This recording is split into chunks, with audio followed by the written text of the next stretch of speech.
ni Athena, meron po siyang cerebral palsy and global developmental delay. Tapos, nung August po, grabe ang struggle namin.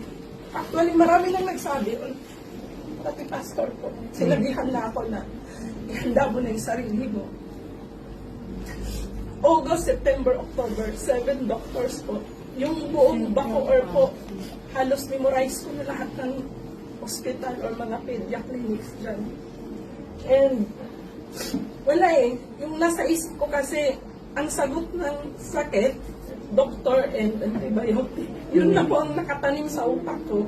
Ultimo, kunting sugat-sugat antibiotic na yun. And then, nakapag-share po si Ma'am Marie Chris, teacher po ng anak ko, kasi actually humarap na ako kay Teacher Marie Chris, umiiyak kasi sasabihin ko na sa kanya na i-stop ko na sa pag-aaral ang anak ko kasi hindi niya talaga kaya. Iba ang sakit, hindi po ordinaryong asthma ang sakit ng anak ko, iba. Bukod sa may cerebral palsy siya, global developmental delay, yung asthma po niya is nangingitim yung kuko pag ina-atake, hirap po siyang puminga at ang oxygen level niya po ay 56 na lang.